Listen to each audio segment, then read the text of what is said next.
नमस्कार, स्वागत है आपका सिटी न्यूज में। मैं कोमल आनंद आपको तमाम खबरों से करवाऊंगी रूबरू। खबरों की ओर बढ़ने से पहले आइए एक नजर डालते हैं आज की सुर्खियों पे। हेडलाइन के प्रायोजक है चुन्नीलाल मेगा मॉल। कुढ़नी उपचुनाव में भाजपा प्रत्याशी केदार प्रसाद गुप्ता ने जेडीयू प्रत्याशी मनोज कुशवाहा को 3649 मतों से किया पराजित। 20 राउंड के बाद जेडीयू प्रत्याशी मनोज कुशवाहा मतगणना केंद्र से चले गए बाहर।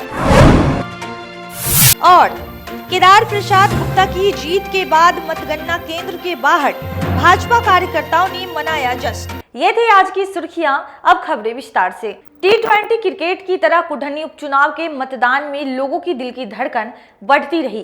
केदार प्रसाद गुप्ता ने मनोज कुशवाहा को 3649 मतों से पराजित किया। कुढ़नी उपचुनाव में भाजपा उम्मीदवार केदार प्रसाद गुप्ता 3649 मतों से जेडीयू उम्मीदवार मनोज कुशवाहा को पराजित किए।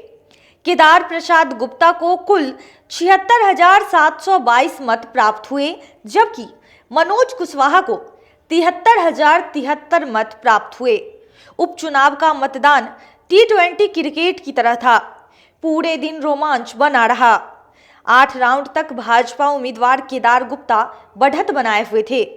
इसके 9वें राउंड से जेडीयू उम्मीदवार मनोज कुशवाहा बढ़त बना लिए थे और ये बढ़त 19वें राउंड तक था।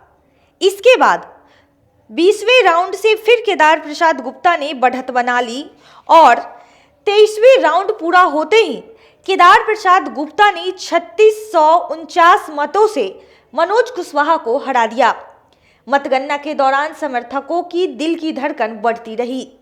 जीत के बाद अधिकारियों ने केदार गुप्ता को जीत का सर्टिफिकेट दिया। केदार प्रसाद गुप्ता ने कहा, ये जीत कुढ़नी की महान जनता की जीत है और मेरी जवाबदेही और बढ़ गई है। जनता महान जनता की जीत है और कुढ़नी के प्रति मेरी जवाबदेही और बढ़ गई। अब आगे क्या करना होगा बताइए। जो काम पिछले 15 से 20 में मैंने किया था, जो काम छूट गया उस काम को पूरा करूंगा। का लड्डू कौन खाएगा? बनी हुई लड्डू कौन खाएगा? कुढ़नी की जनता खाएगी। कुढ़नी उपचुनाव में 20वें राउंड पूरा होते ही मतगणना केंद्र से जदयू प्रत्याशी मनोज कुशवाहा बाहर चले गए। काउंटिंग अभी चल रहा है। आप निकाल क्यों गए मनोज जी? अभी काउंटिंग चल रहा है। काउंटिंग चल रहा स्थिति है कि नहीं? कुढ़नी उपचुनाव के मतदान के 20वें राउंड पूरा होने के बाद ही जेडीयू उम्मीदवार मनोज कुशवाहा मैदान छोड़कर चले गए।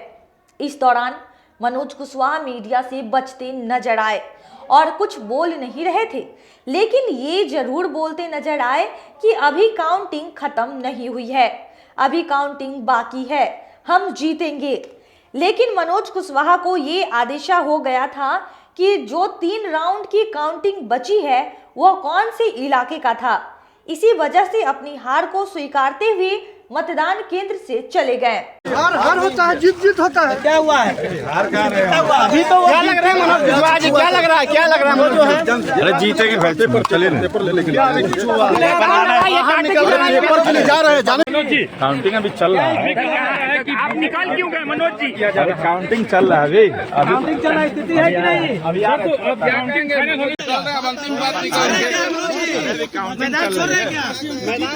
नहीं? अघन पूर्णिमा के अवसर पर शाहू पोखर समिति द्वारा शाहू पोखर पर गंगा महाआरती का आयोजन किया गया। शाहू पोखर पूजा समिति की ओर से मार्गशीर्ष व अघन पूर्णिमा के अवसर पर शाहू पोखर पर गंगा महाआरती की गई। पंडित आचार्य अजय झा ने वैदिक मंत्रोच्चारण के साथ मां गंगा और भगवान शिव की पूजा कराने के तदोपरांत भोग लगाकर धूप दीप से आरती कराया। पूजा समिति के संयोजक प्रभात कुमार ने कहा कि मां गंगा की पूजा अर्चना के माध्यम से हम लोगों ने नदी, तालाब तथा कुआं, पोखर को स्वच्छ रखने का संकल्प लिया है। हर जल में गंगा का वास है, इसलिए इसकी स्वच्छता और इसके प्रति श्रद्धा हमारी प्राथमिकता है। हर माह गंगा आरती के माध्यम से अभियान के तहत यह संकल्प घर घर पहुंचाना मुख्य उद्देश्य है।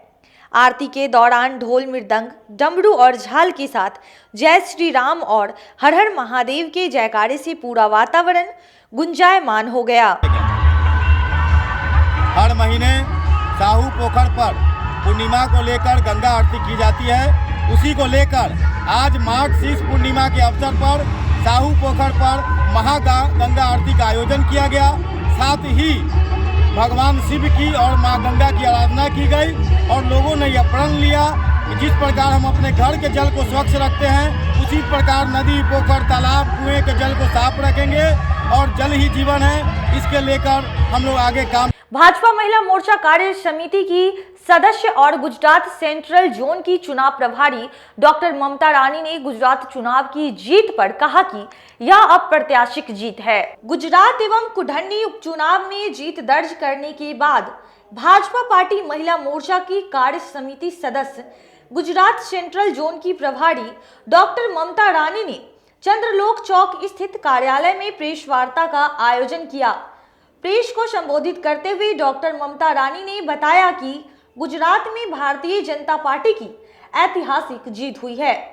यह जीत मोदी जी के काम पर मुहर है।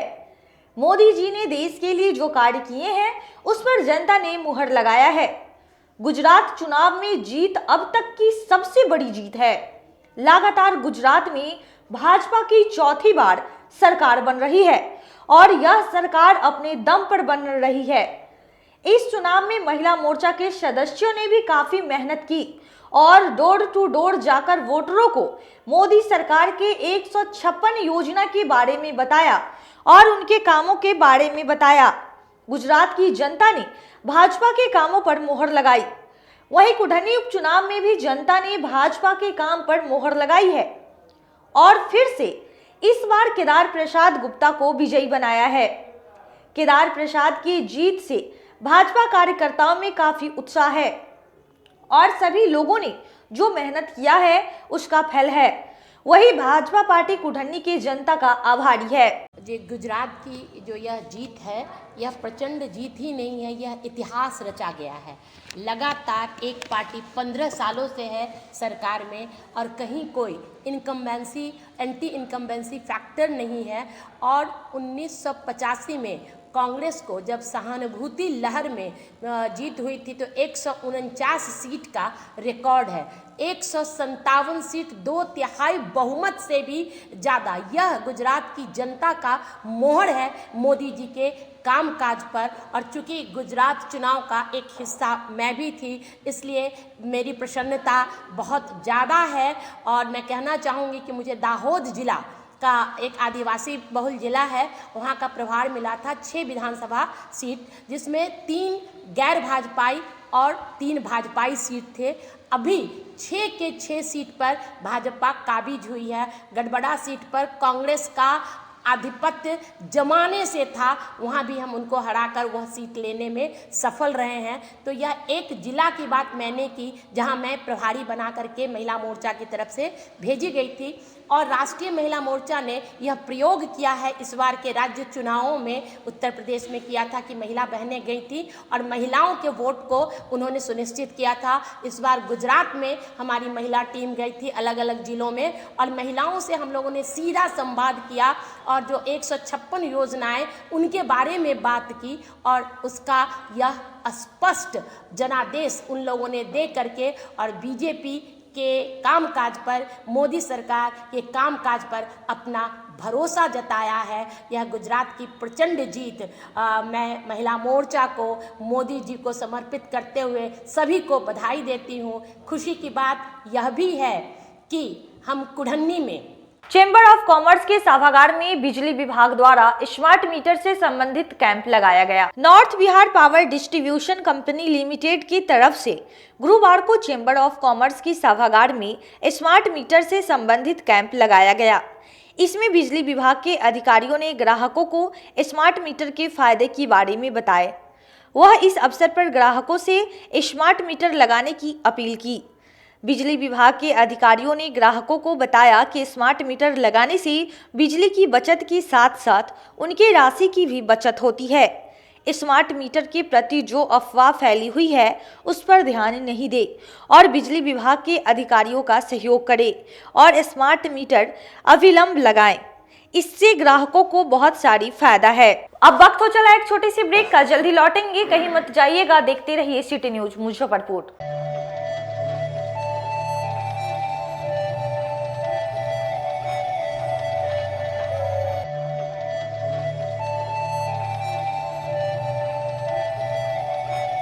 बाजार से सस्ता सबसे अच्छा चुन्नीलाल मेगा मॉल मुजफ्फरपुर में भी धूम मचाने के लिए आ गया है। शादी विवाह के लिए है लहंगे की सबसे बड़ी कलेक्शन। दुल्हन के मन को भाए यहाँ की ब्राइडल लहंगा चुन्नी। हम सभी का ख्याल रखते हुए परिधानों की पूरी रेंज एक ही छत के नीचे उतारे हैं, वो भी आपके बजट में। मल्टीनेशनल ब्रांड से लेकर लो रेंज तक के ब्रांडों की बेहतरीन कलेक्शन के साथ साड़ियों का अनंत संसार समेटे हुए हैं। दूल्हे राजा के लिए भी सूट और शेरवानी की लाजवाब रेंज, मेंस वेयर की भी ब्रांडेड कलेक्शन के साथ लो रेंज की भी है भरमार। बच्चों का भी हमने ख्याल रखा है, इसलिए सभी ब्रांडों का रेंज उतारा है। तो एक बार हमारे यहाँ अवश्य पधारें। Chunnilal mega mall, Saraiyaganj tower के समीप, अखाड़ा घाट रोड, मुजफ्फरपुर।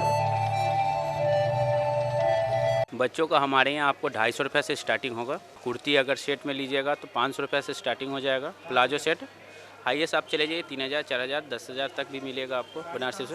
250 रुपये से सारी स्टार्टिंग हो जाएगा हमारे यहाँ, आपको 40,000 तक चला जाएगी।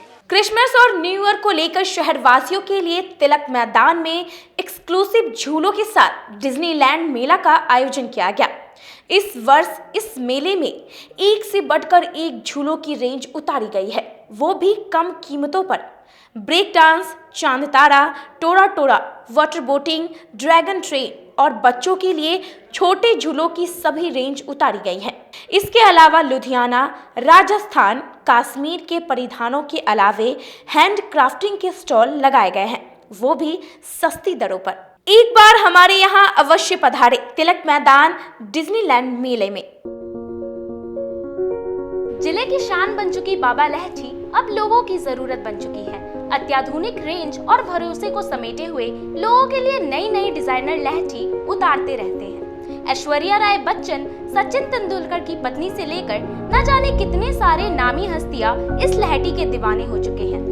लोगों के साथ ने ही बाबा लहठी की पहचान देश से लेकर विदेश तक बनाई है। ऐसा साथ बनाए रखने के लिए आप लोगों का तहे दिल से धन्यवाद।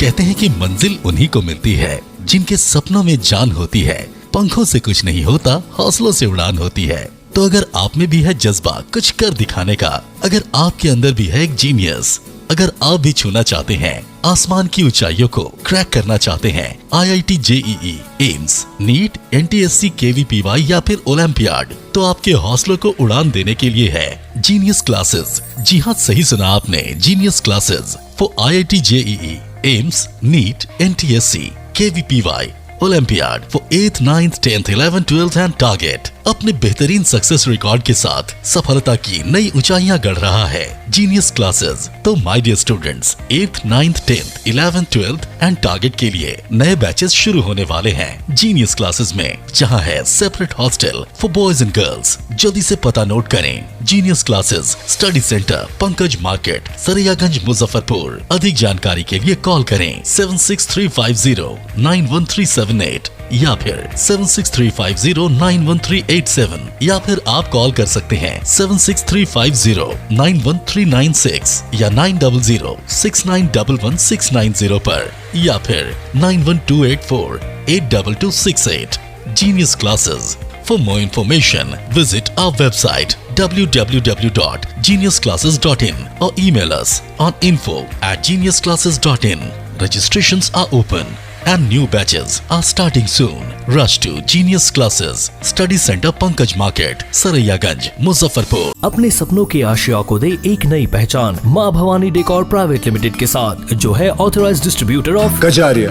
देश की मिट्टी से बनी टाइल से देश को बनाते हैं। और जहां मिलती है सभी प्रकार के Indian and imported granite, marble, sanitary एवं कोटा स्टोन का अनोखा एवं आकर्षक संग्रह। माँ भवानी डेकोर प्राइवेट लिमिटेड मतलब a complete floor solutions. New 0 mile Dadar road, Muzaffarpur. Call 9934753111। आपका भरपूर प्यार और साथ मिलने के कारण ग्राहकों की सुविधा को देखते हुए नीलकमल का फैक्ट्री आउटलेट का दूसरा ब्रांच अखाड़ा घाट रोड KFC के सामने खुल गया है, जिसमें ग्राहकों को सभी प्रोडक्ट पर विशेष छूट दी जा रही है। वहीं नीलकमल का पहला branch Mithanpura, Narayanpur road, Vaishali management के सामने है, जो कि लगातार ग्राहकों की सेवा करता आ रहा है। उत्तर बिहार का पहला एक्सक्लूसिव शोरूम है जहां ऑफिस फर्नीचर और होम फर्नीचर की सभी रेंज उपलब्ध है, तो एक बार सेवा करने का मौका जरूर दें। पहला ब्रांच मिठनपुरा नारायणपुर रोड और दूसरा ब्रांच अखाड़ा घाट रोड। हमारा मोबाइल नंबर है 9334900888 और 7004320580। नीलकमल का एक्सक्लूसिव शोरूम जो पहले से मिठनपुरा नारायणपुर रोड में अपोजिट वैशाली रूरल मैनेजमेंट में चला आ रहा है, वहाँ पे हमें आप लोगों का बहुत सारा प्यार मिला और इसीलिए हम लोगों ने अपना दूसरा ब्रांच सार्थक सेल्स एंड मार्केटिंग के जॉइंट वेंचर से अखाड़ा घाट रोड में KFC के सामने कृष्णा टॉकीज के बगल में सुविधा कॉम्प्लेक्स में हम लोगों ने खोला है, जो कि कंपनी का फैक्ट्री आउटलेट है, जहां नीलकमल के विस्तृत रेंज आपको 40% तक के डिस्काउंट पे मिलेंगे और मैट्रेस का भी एक विस्तृत रेंज है। और आप लोगों से निवेदन है कि एक बार आप पधारें और इस दुकान की जो सबसे अच्छी विशेषता है कि उधार चालू है, तो HDFC और बजाज के माध्यम से आपको फिनांस की भी सुविधा है। आप अपने घरों को फिर से बहुत अच्छे से सजा सकते हैं। ब्रेक के बाद फिर से आप सभी का स्वागत है। कुढ़नी उपचुनाव में भाजपा उम्मीदवार केदार प्रसाद गुप्ता की जैसे ही जीत हुई, भाजपा कार्यकर्ता रंग गुलाल के साथ जीत के जश्न मनाने लगे। कुढ़नी उपचुनाव में भाजपा प्रत्याशी केदार प्रसाद गुप्ता जैसे ही जीत की सूचना भाजपा कार्यकर्ताओं को मिली, वैसे ही RDS कॉलेज मतगणना केंद्र के बाहर भारी संख्या में लोग जुट गए और भाजपा जिंदाबाद के नारे लगाए। जीत के जश्न में डूबे भाजपा कार्यकर्ताओं ने एक दूसरे को गुलाल लगाया। वहीं दूसरी ओर पूर्व मंत्री सुरेश शर्मा भी मौके पर पहुंचे और कार्यकर्ताओं को जीत की बधाई दी। बिग ब्रेकिंग खबर, कुढ़नी उपचुनाव में केदार प्रसाद गुप्ता ने जीत हासिल कर लिया है और इसमें जो मजेदार देख रहे हैं कि भाजपा के जितने कार्यकर्ता रंग अबीर होली खेलने के साथ आपको दिखाई दे रहे हैं। कितनी बड़ी जीत है आप लोगों के लिए? जनता की जीत है, कुढ़नी की जनता की जीत है, जनता की जीत है। ये माछ भात का क्या हुआ? माछ भात का क्या हुआ? माछ भात लोग खाया, अपने अपने घरे गया। आप लोग ये पहले से अनुमान लगा रखे थे कि इतनी बड़ी जीत होगी? जीत होगी ये पक्का हम लोग जानते थे। हाँ। जनता का आवाज था, जानते थे। इस तरीके का वो जो रंग अबीर खेलकर ये जीत का जश्न मना रहे भाजपा कार्यकर्ता।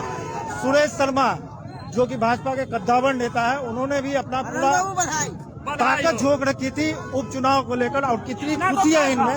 आप देख सकते हैं कि तमाम लोग अबीर के साथ ये खुशी मना रहे हैं और देख रहे हैं कि किस तरीके के केदार गुप्ता के जीत के बाद उपचुनाव में जो कुढ़नी हासिल की भाजपा है, कितना हर्षोल्लास है और किस तरीके का लोगों का नजारा है। आम लोग अभी अबीर गुलाल और मिठाई एक दूसरे को खिलाकर ये जीत सेलिब्रेट कर रहे हैं और तमाम भाजपा के कार्यकर्ता जो RDS कॉलेज जो मतगणना केंद्र है उसके बाहर खड़े हैं, तमाम लोग खड़े हैं, इंतजार कर रहे हैं और पूरे जोश के साथ भाजपा की जीत को जश्न में डूबे नजर आ रहे हैं। बिहार विश्वविद्यालय के हिंदी विभाग में नवगीत का अभिकरण विषय पर संगोष्ठी का आयोजन किया गया। बिहार विश्वविद्यालय के हिंदी विभाग में नवगीत का अभिकरण विषय पर संगोष्ठी का आयोजन किया गया। इसमें हिंदी जगत के मशहूर कवि डॉक्टर अनिल कुमार उपस्थित हुए। वहीं इस अवसर पर शहर के मशहूर कवि डॉक्टर संजय पंकज का जन्मदिन मनाया गया। इस अवसर पर डॉक्टर संजय पंकज ने कहा कि नवगीत का चलन मुजफ्फरपुर से हुआ है। हिंदी कविता की जगत में पहली बार गीतांजलि में नवगीत लिखा गया। नवगीत का इतना प्रचलन हुआ कि आज पूरे देश में नवगीत पर आधारित कविताएं पढ़ी जाती है। भीमराव अंबेडकर बिहार विश्वविद्यालय के हिंदी विभाग में डॉक्टर सतीश राय और समस्त प्राध्यापकों की उपस्थिति में अभी जो व्यतीत हुआ है 5 दिसंबर, उसका पुनः स्मरण कराते हुए मेरे जन्मोत्सव को भी अभिनंदित किया गया। इसके प्रति मैं बहुत हृदय से साधुवाद और आभार प्रकट करता हूँ। साथ ही आज उड़ीसा राउरकेला से आए हुए हिंदी के बड़े कवि, आलोचक, विशेष रूप से नवगीत के क्षेत्र में इन्होंने आलोचना और रचनात्मकता दोनों में गंभीरता और दायित्व के साथ काम किया है, डॉक्टर अनिल कुमार सिंह देव जी, लेकिन साहित्य जगत में डॉक्टर अनिल कुमार के नाम से सुख्यात हैं। वे आए हैं, यह संयोग है। और आज नवगीत का अभिकरण, इस विषय पर उनका व्याख्यान होना है, संवाद होना है, आलेख पाठ होना है। नवगीत एक ऐसी श्रेष्ठ गीत विधा है जिसका प्रवर्तन इसी मुजफ्फरपुर शहर के कविवर राजेंद्र प्रसाद सिंह ने 1958 में गीतांगनी गीत संग्रह को संपादित करते हुए उसकी भूमिका में पहली बार नवगीत शब्द को उल्लेखित किया था। और वही नवगीत आज बहुत बड़ी विधा के रूप में कविता के पूरे हिंदी जगत में संस्थापित है। और आज डॉक्टर अनिल कुमार उस पर अपना संवाद प्रस्तुत करेंगे। यह मुजफ्फरपुर के लिए भी गर्व की बात है। और डॉक्टर अनिल कुमार यहाँ के भूतपूर्व छात्र भी रह चुके हैं। तो बिहार विश्वविद्यालय हिंदी विभाग का यह सद्भाव, यह उसकी सदाशयता, यह आत्मीयता, यह संवेदनशीलता कि अपने भूतपूर्व छात्रों के प्रति भी वह कितना सजग है, कितना सचेष्ट है कि जहाँ कहीं से भी सूचना मिलती है तो उनकी प्रतिभा का, उनकी विद्वता का, उनके ज्ञान और उनके दृष्टि का लाभ उठाया जाए, ताकि आने वाली पीढ़ियां भी साहित्य संपदा से अपने को संपन्न कर सके। कुढ़नी उपचुनाव मतगणना केंद्र पर जिला प्रशासन ने भारी पुलिस बल की तैनाती की थी। कुढ़नी उपचुनाव मतगणना केंद्र पर जिला प्रशासन ने भारी पुलिस बल की तैनाती की थी। मतगणना केंद्र में पूरे दिन शांति बना रहा। अत्यधिक कार्यकर्ताओं की भीड़ होने की संभावना को देखते हुए आरडीएस कॉलेज मेन गेट पर बैरिकेडिंग लगाई गई थी। जिलाधिकारी ने कहा कि काफी शांतिपूर्ण मतगणना चल रही है। देखिए, मतगणना का कार्य चल रहा है और निर्वाची पदाधिकारी और सभी प्रत्याशियों वहां पर हैं मतगणना केंद्र में ऑलरेडी। और जैसे जैसे जिस राउंड की मतगणना हो रही है वैसे वैसे आप लोगों को उसका रिजल्ट भी बता दिया जा रहा है। काफ़ी शांतिपूर्ण तरीके से मतगणना चल रही है और मुझे उम्मीद है कि 1 घंटे के अंदर मतगणना समाप्त हो जाएगी। वहीं एसएसपी जयंतकांत ने सभी लोगों से अपील की, बिना मतलब भीड़ न लगाएं। क्या है, यहाँ पे मैं सभी लोगों को अपील भी कर रहा हूँ, आप सबसे भी कहता हूँ कि जो आपका अपना दीर्घा है वहाँ पर जाए, अननेसेसरी इस जगह पे भीड़ नहीं लगाए। नीतीश्वर महाविद्यालय की समाज शास्त्र की राजनीति में कल्याणकारी योजनाएं विषय पर व्याख्यान का आयोजन किया गया। नीतीश्वर महाविद्यालय के पीजी समाज शास्त्र विभाग में नीतीश्वर प्रसाद सिंह स्मृति व्याख्यान माला के अंतर्गत समकालीन भारतीय राजनीति में कल्याणकारी योजनाएं और आर्थिक प्रलोभन, एक समाज शास्त्रीय विश्लेषण विषय पर 1 दिवसीय व्याख्यान का आयोजन किया गया। इस कार्यक्रम का विधिवत उद्घाटन प्राचार्य डॉक्टर मनोज कुमार, समाज शास्त्री प्रोफेसर डॉक्टर आनंद कुमार, अवकाश प्राप्त वरीय प्रधानाध्यापक जवाहरलाल नेहरू विश्वविद्यालय नई दिल्ली तथा विश्वविद्यालय समाज विज्ञान संकाय के संकायाध्यक्ष प्रोफेसर डॉक्टर अजीत कुमार ने संयुक्त रूप से दीप प्रज्वलन कर किया। अपने व्याख्यान के तहत प्रोफेसर आनंद कुमार ने कहा कि आर्थिक प्रलोभन आज भारतीय राजनीति का एक हिस्सा बनता जा रहा है। आज सत्ताधारी दल अपनी सुरक्षा के लिए, अपनी सत्ता को बचाए रखने के लिए आर्थिक प्रलोभन का उपयोग कर रही है। उन्होंने आर्थिक प्रलोभन के तहत दिए जा रहे मुफ्त बिजली, मुफ्त भोजन, मुफ्त पानी तथा अन्य मुफ्त योजनाओं की विस्तृत चर्चा की। सेमिनार का आयोजन हुआ, उसका टॉपिक है freebies, economic populism and welfarism in contemporary Indian politics, sociological understanding. अगर हिंदी में समझे तो आर्थिक प्रलोभन और कल्याणकारी योजना जो सरकार चला रही है, इस दोनों में इंडियन पॉलिटिक्स का क्या रोल, इन दोनों का रोल इंडियन पॉलिटिक्स में क्या है, ये बहुत ही इंपॉर्टेंट टॉपिक है। डिबेट का इंपॉर्टेंट टॉपिक है, सिर्फ पॉलिटिक्स से नहीं, इकोनॉमिक्स से नहीं, एक सोशियोलॉजिकल इशू भी है, इसलिए हमने लाया। और एकेडमिक डिस्कशन का भी एक इंपॉर्टेंट टॉपिक है। कुछ दिन पहले प्रधानमंत्री जी ने कहीं जनसभा में इसको बोला था कि ये रेवरी कल्चर बहुत दिन तक नहीं चलेगा, क्योंकि इस पर आर्थिक प्रेशर बहुत ज़्यादा पड़ रहा है। लेकिन भारत जैसे कंट्री में जहाँ संसाधन की कमी है, क्या हम ये माने कि लोगों को मुफ्त स्वास्थ्य या affordable health care, affordable education, water, sanitation, electricity नहीं मिलना चाहिए? शायद मिलना चाहिए, क्योंकि वो वेलफेयर पॉलिटिक्स का पार्ट है। और अभी के भारत सरकार खुद करीब 80 करोड़ लोगों को जब से कोरोना शुरू हुआ है तब से उनको खाना खिला रही है, राशन दे रही है, क्योंकि नहीं देंगे तो वो भूखे मर जाएंगे। लेकिन प्रधानमंत्री का कहना भी बिल्कुल सही है, क्योंकि प्रधानमंत्री ने इस बात को भी उठाया कि लोग इससे बियॉन्ड जा रहे हैं। लोग जा रहे हैं इलेक्शन, जैसे साउथ में इलेक्शन बहुत पॉलिटिकल पार्टीज कहते हैं कि इलेक्शन जीत गए तो हम लैपटॉप देंगे, हम मोबाइल फ़ोन देंगे, हम आपको स्कूटर देंगे। प्रधानमंत्री ने कहा कि ये जो रेवड़ी बांटना है कहीं ना कहीं इसको रोकना पड़ेगा, क्योंकि ये बेसिक एमिनिटीज़ और नेसेसिटीज़ नहीं। अब डिबेट बहुत इम्पोर्टेंट है। सुप्रीम कोर्ट ने भी इस मामले का संज्ञान लिया और कहा कि नहीं, हम फ्रीबी को डिफाइन करेंगे, इकोनॉमिक पॉपुलिज्म क्या है, ये आर्थिक प्रलोभन क्या है। लेकिन सुप्रीम कोर्ट भी एक स्टेज पर आके रुक गया, क्योंकि उनको पता था कि ये डायनेमिक कंसेप्ट और ये लेजिस्लेचर और एग्जीक्यूटिव और जो सरकार में वही लोग डिसाइड कर सकते हैं कि लोगों को क्या चाहिए। अगर हम डिसाइड करके किसी बॉक्स में रख देंगे तो पता लगा कि लोगों की क्योंकि लोगों की ज़रूरतें भी डायनेमिक है। आज से 10-25 साल पहले लोगों की जो ज़रूरत थी वो खाना था, रहना था। आज अगर यूथ की ज़रूरत मांगे तो बोलेंगे नहीं, इंफॉर्मेशन टेक्नोलॉजी का नॉलेज मेरे सबसे बड़ी जरूरत है, क्योंकि इसी से मुझे रोजगार मिलेगा। आज के लिए बस इतना ही। अब मुझे और मेरे पूरे न्यूज टीम को दीजिए इजाजत। कल फिर हाजिर होंगे शहर की कुछ नई खबरों के साथ। नमस्कार।